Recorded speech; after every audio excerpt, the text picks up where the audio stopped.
bueno, nuestra misión, como ya les comentaba hoy, es acortar la brecha tecnológica que existe actualmente en el Ecuador. ¿Por qué? Porque, por ejemplo, ahorita existe la brecha digital, está causando la mayor desigualdad económica en el mundo que nunca antes se ha visto antes. Entonces, ¿qué está pasando? Que, por ejemplo, digamos, empresas como Google, Facebook, Instagram y todas estas empresas que se han manejado con la huella digital de nosotros han hecho algoritmos de inteligencia artificial para mantenernos enganchados y seguir aprendiendo de nosotros todo el tiempo. O sea, existen pocas aplicaciones de inteligencia artificial súper poderosas que a la balanza del mundo lo tienen así. Entonces, en vez del mundo servirse de la inteligencia artificial, ahorita la inteligencia artificial se está sirviendo de nosotros. La idea es equilibrar esto, que haya muchas aplicaciones de inteligencia artificial para que nosotros nos sirvamos de la inteligencia artificial y no ella de nosotros. Y esto es algo muy, muy, muy importante. En el algoritmo de clasificación, aquí es súper importante porque en el algoritmo de clasificación lo que existe es una variable target. ¿Qué es una variable target? Lo que yo quiero predecir, ¿no es cierto? O sea, por ejemplo, en el caso de los cajeros automáticos que yo les contaba, este cajero en este lugar va a ser rentable o no. La variable target es 1 0, rentable o no rentable. Ese es un típico problema de clasificación, que es un algoritmo supervisado. Y un algoritmo no supervisado se usa mucho en lo que es clusterización. Entonces, ¿qué es clusterización? Cuando yo tengo una base de datos y quiero un poco explorar, un poco entender como que qué grupos puedo yo formar en esa base de datos sin necesidad de que haya una variable target. Se usa mucho en temas de clusterización para marketing, esto de los algoritmos no supervisados. ¿Por qué? En marketing siempre hay el tema de que, por ejemplo, yo tengo que perfilar a mis posibles clientes o a la gente a la que yo quiero atacar. Pero si yo tengo unos datos de gente que entra a mi tienda y yo tengo un algoritmo no supervisado, puedo tener como grupos grandes, significativos, que estén suficientemente separados y que tengan como características mucho más claras y mucho más asertivas para el momento de tomar una decisión. Entonces, ese es un no supervisado. Predecir un precio sigue siendo un algoritmo supervisado, porque sigue teniendo una variable de tal, pero es un problema de clasificación, porque mi variable que quiero predecir es una variable continua. En cambio, para los problemas de clasificación, la variable es discreta. Esa significa exploración de datos humanos. Entonces, por ejemplo, aquí tenemos lo que dice es que lo que es lo primero que tenemos que hacer cuando recibimos una base de datos. Explorar y luego limpiar, ¿no es cierto? Y se dice que el 90% de un data scientist pasa limpiando datos. Entonces, un data scientist crea un algoritmo que limpie los datos por similar. Pero uno explora la base de datos y, por ejemplo, aquí lo que te dice es que una vez que exploras los datos, ¿qué es lo que se encuentra? Entonces, por ejemplo, aquí tenemos nuestro DF. Sí, el DF sería el data frame en este momento. Con lo que está aquí podemos explorar un poco la base de datos. Por ejemplo, qué es lo que está al principio de la base, qué dimensiones tiene, cuántas columnas tiene, qué columnas son numéricas, qué columnas son categóricas, qué columnas son continuas. Quiero utilizar Machine Learning en el pasado. Creo que deberíamos empezar por aquí, que es un glosario sobre aprendizaje automático. ¿Por qué? Machine Learning son programas de iteración matemática para hacer modelos predictivos, no supervisados y también redes neuronales. Entonces, es necesario saber un poco de teoría matemática y es necesario también saber de programación. Una vez que se juntan las dos cosas, se obtiene una programación iterativa que simplemente modela algoritmos para poder predecir con el mínimo error. Y es importante conocerlo, o sea, es súper fácil hacerlo. ¿Cuál es el tema de Machine Learning? Es como que uno se instala Python en su computadora y uno se descarga unas librerías de Python. Y al día siguiente ya solamente programas 2 líneas de código, entrenar esto, predecir esto y ya tienes un modelo de machine learning. Entonces, es súper fácil. Pero el tema es que si es que lo hacen por este camino, en algún momento no le están haciendo responsablemente. Entonces, ¿cuáles son los pasos adecuados para llegar a ser un buen modelo de machine learning y para poder hacer una inteligencia artificial responsable? Primero que nada es la exploración de los datos. Entonces, una vez que ustedes tienen su base de datos, es importante que ustedes se metan columna por columna, hagan gráficos de barras y vean que tengan sentido, que tenga como que lo que vale la pena. Nosotros vamos a tener aquí algunos datasets con los que podemos trabajar, pero yo les aconsejo, hay muchos datasets open source que se pueden buscar, yo les aconsejo que obtengan sus datasets en Kaggle, que ya les voy a mandar cuál es el link por Slack. Kaggle es una plataforma de competencia de data science, es de competencia de algoritmos de machine learning. Entonces, el que tenga el mejor modelo predictivo, por lo general gana, y gana plata. O sea, por lo general, hay algunas competencias en las que no se gana nada, pero si es que uno queda en uno de los primeros lugares, ya es algo súper bueno en su currículum. Y hay otras competencias que pagan, y la que más he visto que pagaba $100,000 por tener un algoritmo bien entrenado. Entonces es súper chévere esta herramienta como para practicar un poco de lo que es el modelamiento, ¿ya? Pero para poder modelar no solamente necesitan descargarse la librería y entrenarla, sino entender qué hay detrás de esta librería. Y sí se necesita un poco de teoría matemática.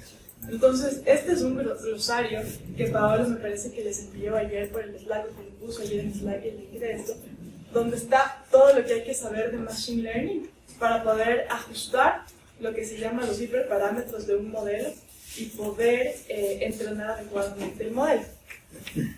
Entonces, este link es importante que lo lean, y si tienen cualquier pregunta de lo que van a ver en este glosario de aprendizaje automático, la escriben durante la semana en el Slack, o igual la pueden ver vía lo mejor es autoeducarse. Entonces, por ejemplo, yo como veo que es la educación del futuro de educación extranjera de esta era, el profesor es una guía que les dice, estos son los recursos que hay que ver.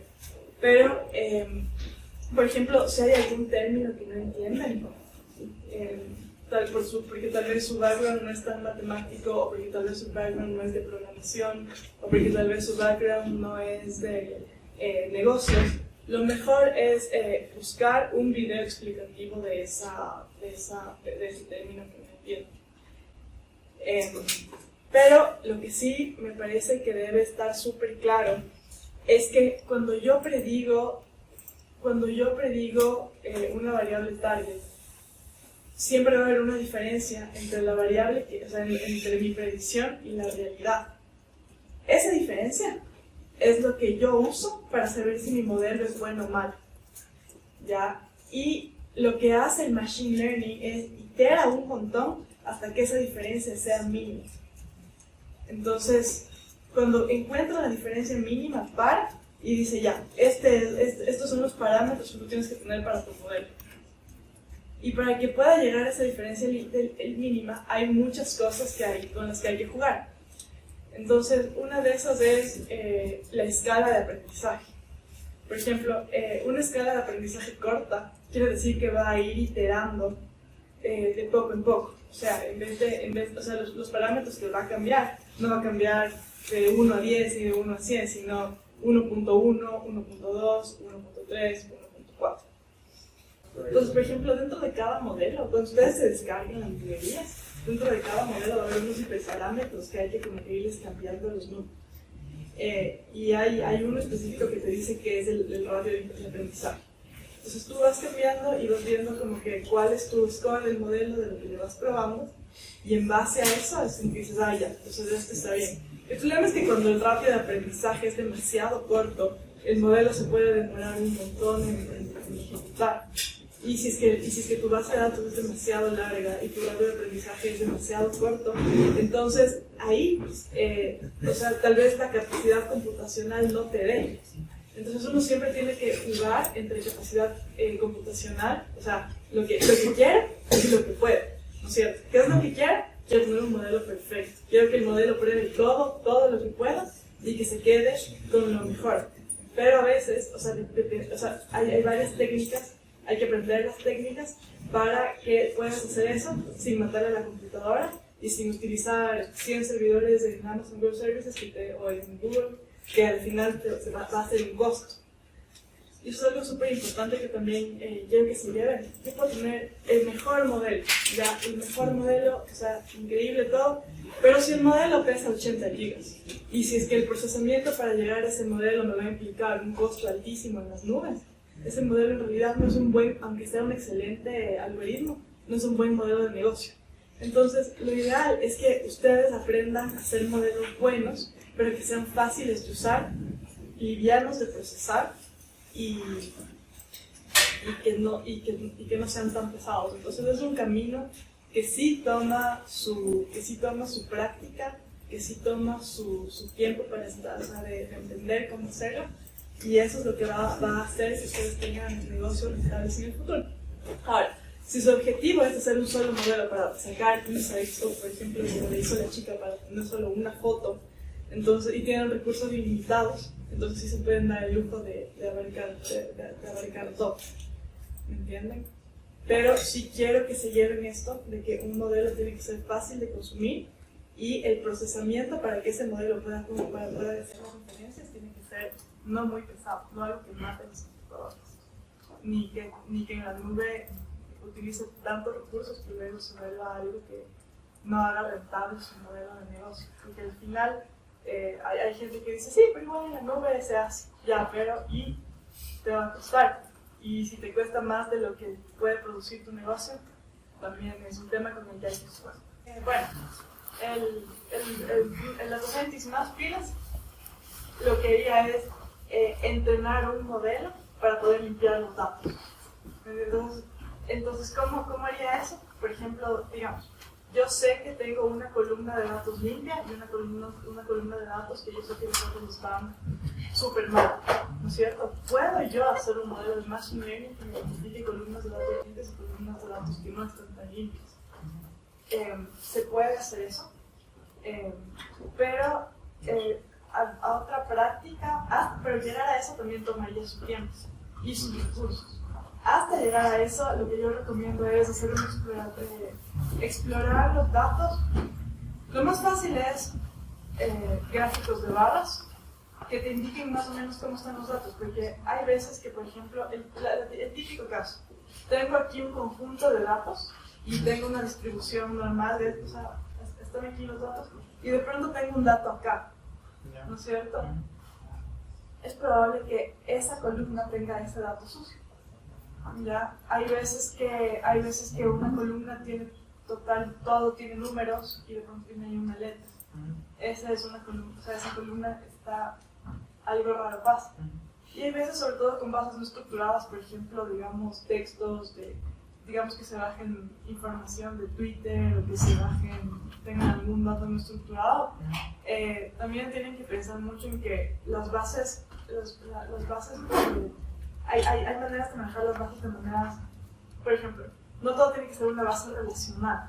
A veces hacer todo en una base relacional hace mucho de que esta base tenga errores, porque son bases prácticamente cuadradas, tipo tables, ¿ya? Pero se pueden utilizar bases no relacionales, y hay un programa súper importante para esto que se llama MongoDB, que te maneja bases no relacionales. Y que sé que hay mucha gente que usa este programa o esta estructura de datos, que en su mayoría son JSON, ya no tienen tanto problema de limpieza de los datos, porque en general ya no se daña tanto. Pero hay muchas cosas que también requieren exploración y también criterio humano. Y la limpieza de datos, por lo general, actualmente es mucho de criterio humano. De lo que yo sé, por ejemplo, hay muchos modelos de reconocimiento de imágenes. Por ejemplo, justo a Google le enseñaban como que esto es una taza y esto es un peluche. Y luego le mostraron una taza peluda y dijo peluche. Pero no reconoció taza. Entonces, reconoce como me imagino que el atributo, que función, que me imagino que era la flechita, era más fuerte que el atributo inherente de la forma del objeto. Entonces lo que tú puedes hacer ahí es darle a poner un poco de peso y darle más fuerza al atributo de la forma del objeto que el atributo de la flechita. Pero tienes que pasar, así como pasas mucho tiempo viendo como que el learning rate, o sea, el ratio de aprendizaje, también tienes que pasar tiempo viendo este tipo de cosas. Ya, aquí hay varios temas. Por ejemplo, antes de crear un modelo, siempre tienen que separar los datos. Entonces, hay una cantidad de datos con los que ustedes van a crear el modelo y otra cantidad donde van a probar el modelo. Su ratio está en la base donde prueban el modelo, porque lo ideal es que sean datos no antes vistos. Entonces, ¿qué es lo que pasa? Digamos que ustedes tienen, yo qué sé, compras de Supermaxi de enero a junio. Y ahora quiero predecir, bueno, ¿qué va a pasar en julio? Lo que tienen que hacer es no entrenar toda la base de datos, sino separar aleatoriamente, como que qué pasó, o sea, para explorar aleatoriamente, y en la primera base lo que se hace es el entrenamiento. Entonces ahí también hay un score. Si el score del entrenamiento es bajo, ya, ¿y para qué probar en el testeo? Pero hay muchas veces que el score en el entrenamiento es altísimo y el score en el testeo es pésimo. Eso se llama overfitting. Eso es algo en lo que todos los caemos alguna vez. Que salimos con que mi modelo es el 99 hasta el 100%, sobre todo en árboles de decisión. Pasa, modelo el 100%, te dije mejor no lo hemos el rato de probar, y como otro dato, todos los errores. Entonces lo mejor es separar los datos y que te dé buen score en tu test set, en la base de test. ¿Qué porcentaje de score ya el modelo es bueno? ¿A partir de qué score? Eso depende mucho de la industria en la que estés trabajando.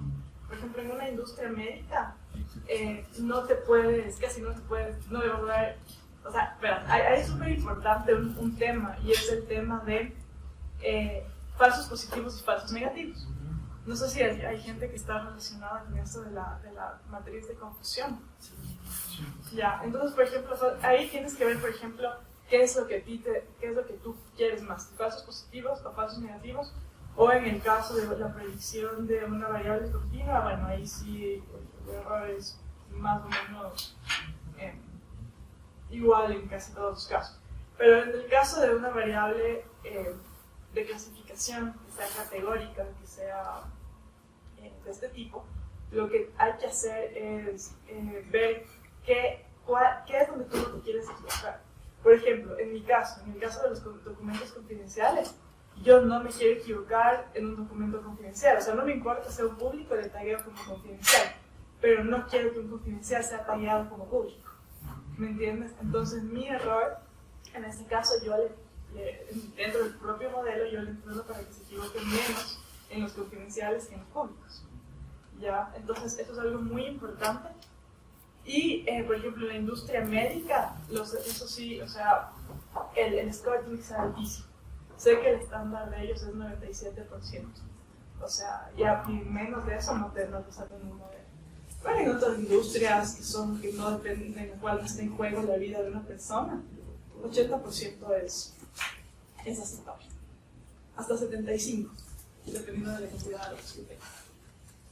Quiero mostrarles algo súper importante. Hola, soy Cassandra Shaw, programadora en Kubo y ayudo a otros grupos de Kubo a usar el flujo del sensor. En esta sección hablaremos sobre cómo reducir la pérdida. Antes aprendimos a calcular la pérdida, pero ¿cómo elegimos el conjunto de parámetros? Ya, entonces, la pérdida es lo que yo les estaba comentando hace un rato, la diferencia entre lo que yo predigo y la realidad. Esa es la pérdida. Entonces, cuando yo estoy modelando, tengo que calcular la pérdida. Primero calculo sobre mi entrenamiento y luego calculo sobre mi testeo. ¿Ya? Y hay una función de pérdida. Entonces, esa función de pérdida es una función prácticamente matemáticamente cuadrática que de la cual se pueden sacar la pendiente, y por lo general uno se queda con la pendiente recta porque ahí es donde está cero. Los de modelo que la minimicen. Lo ideal sería contar con una dirección en el espacio de parámetros. Algún tipo de guía para que cada conjunto de nuevos hiperparámetros en los que trabajemos tengan una pérdida menor a la anterior. Una forma de obtener una dirección es calcular la gradiente, la derivada de la función de pérdida con respecto a los parámetros del modelo. Para funciones de pérdida simples, como la pérdida al cuadrado, la derivada es fácil de calcular. Además, nos brinda una forma eficaz de actualizar los parámetros de modelos. Podría ser un enfoque de iteración. Ingresan los datos, calculamos el gradiente de la función de pérdida en esos datos. El gradiente negativo indica la dirección para actualizar los parámetros de modelos a fin de reducir la pérdida. Realizamos un paso en esa dirección, obtenemos una nueva versión del modelo y volvemos a calcular el gradiente y repetimos. En una dimensión, hacemos de cuenta que esta es nuestra función de pérdida. Asigna el valor. ¿Qué representa esta línea? Esta línea representa cuánto error yo tengo en comparación a la realidad.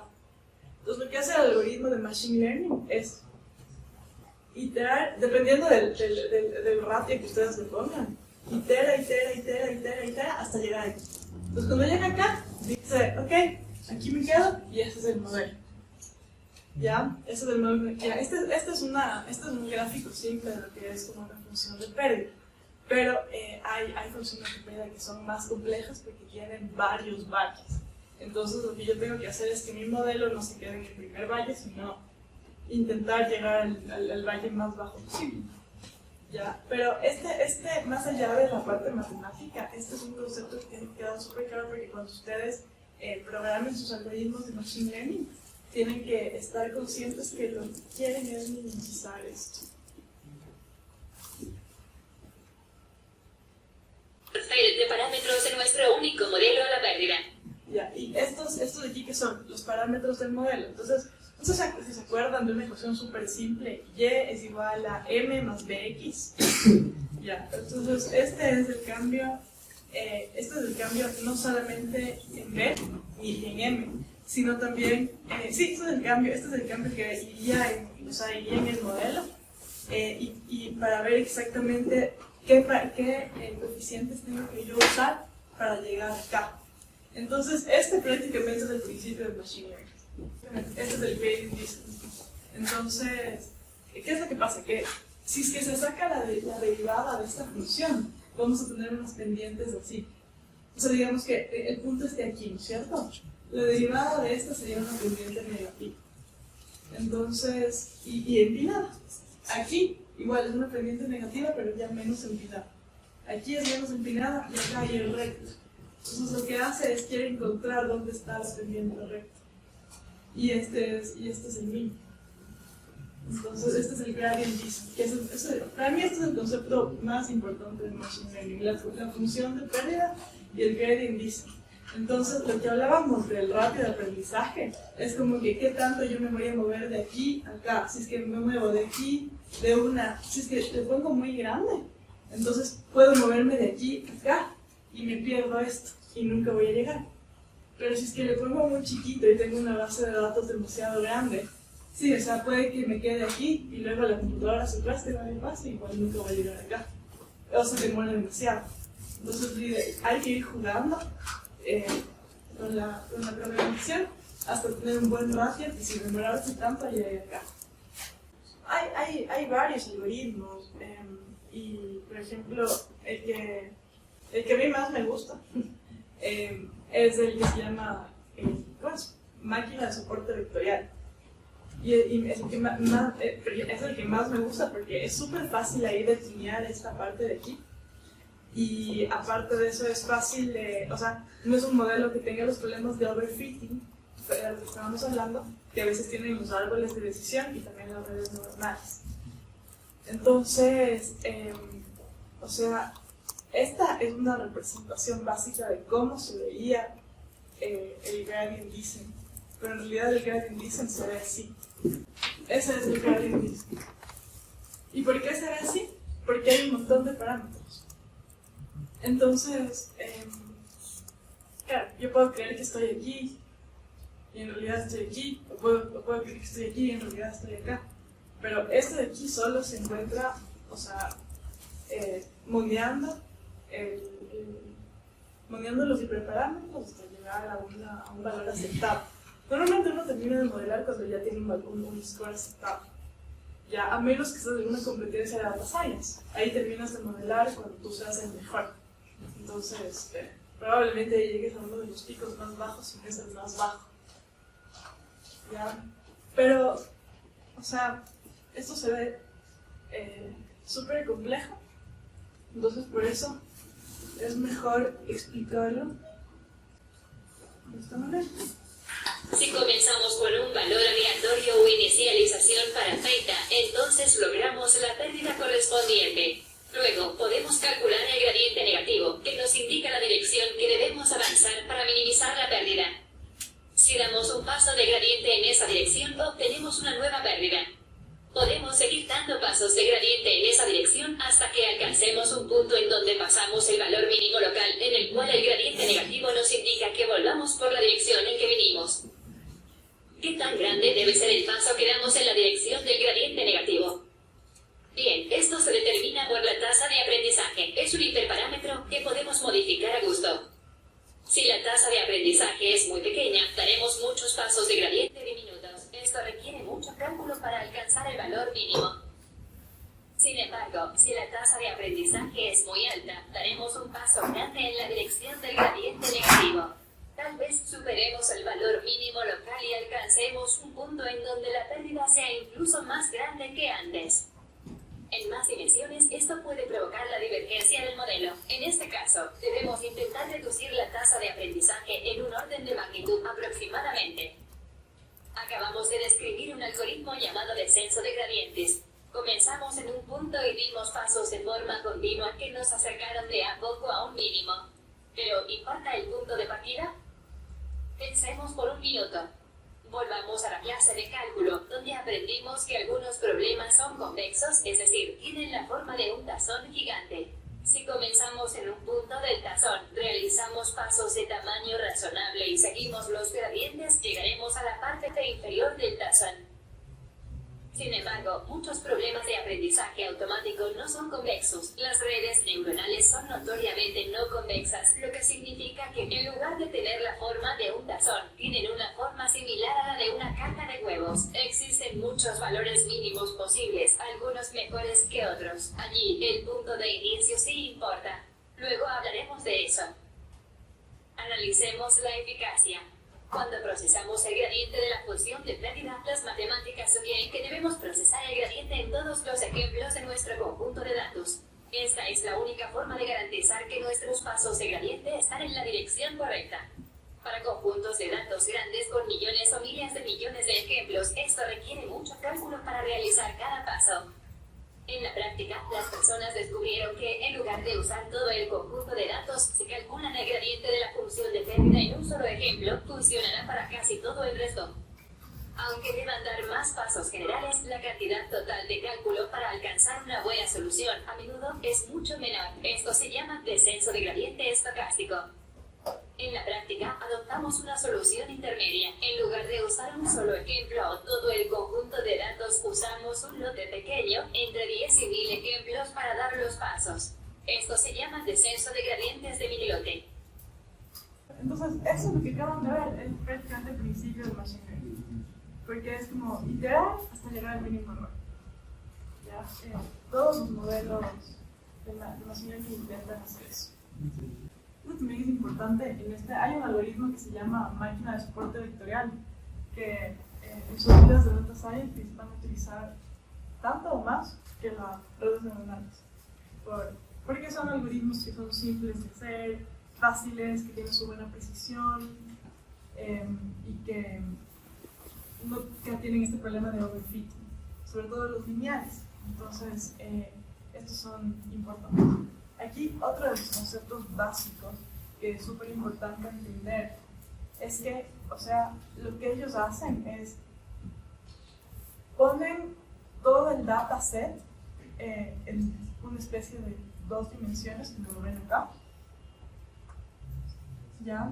Y lo que hacen es trazan unos límites para decir, de aquí para acá es una categoría y de aquí para acá es otra. Entonces, dependiendo de qué tan, o sea, ¿cómo se va a trazar este límite? Este límite puede trazarse con dos criterios. Un límite que sea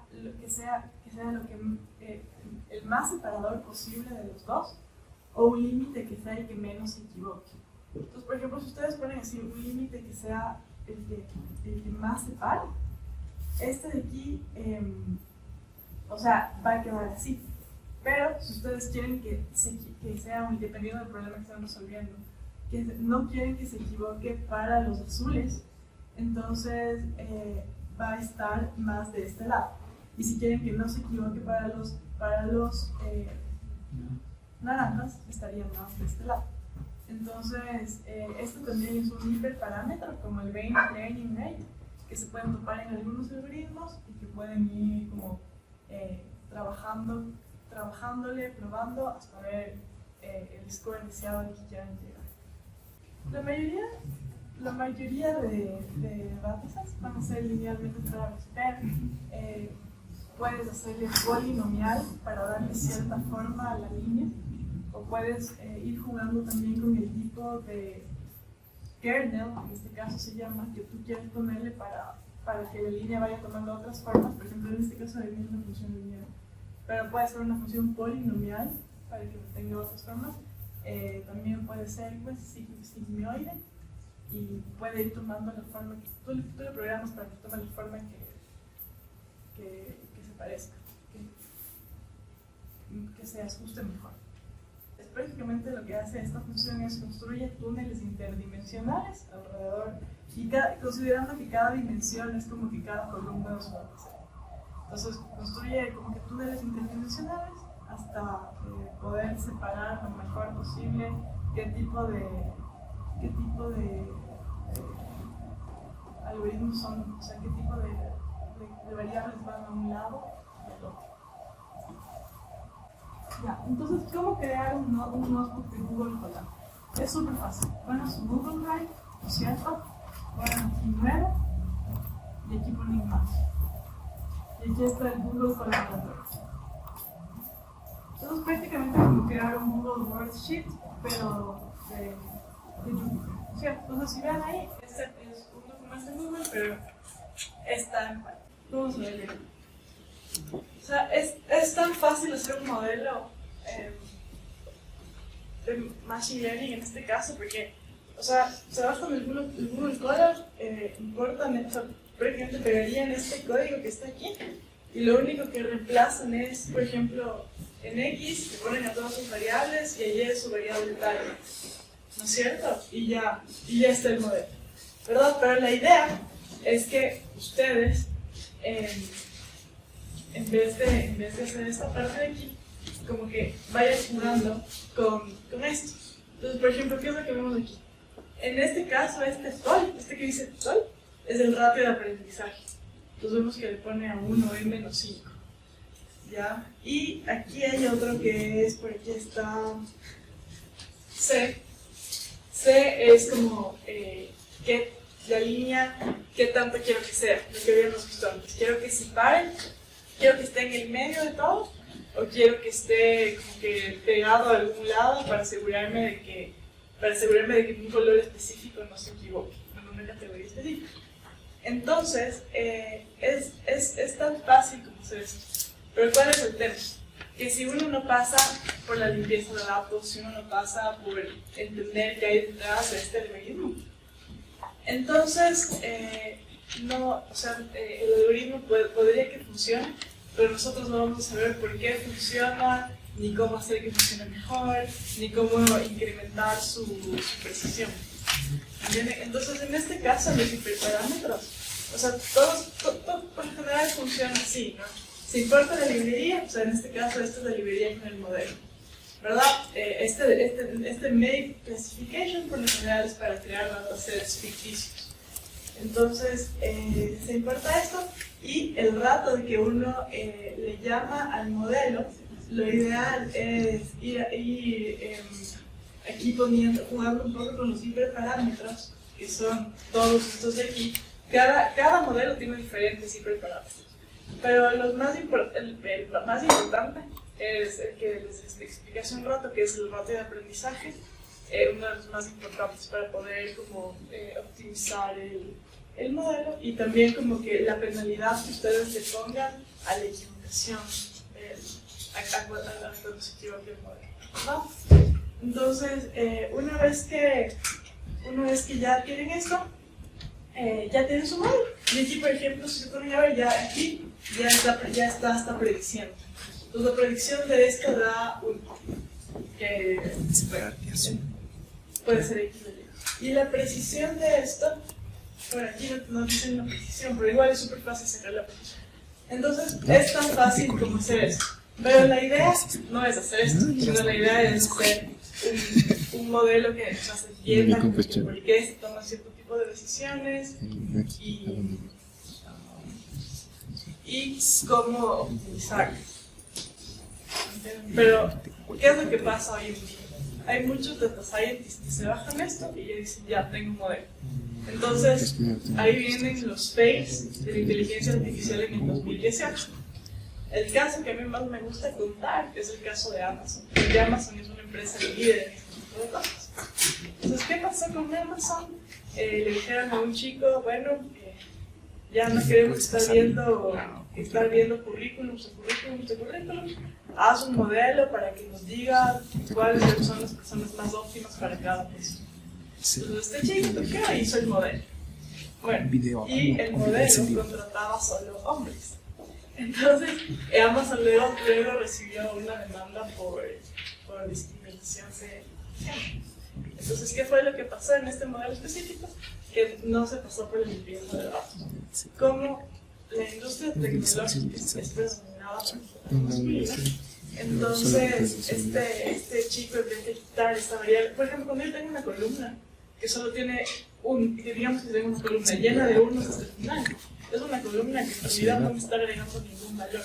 Entonces, ese es el tipo de cosas que uno que hace cuando empieza de datos. Entonces, si él hubiera quitado esa columna, no hubiera tenido ese problema. Y nada hubiera pasado. Pero, claro, esa era la tecnología. Imagino que en ocasiones pasadas era predominada por entonces, ese es el caso número 1.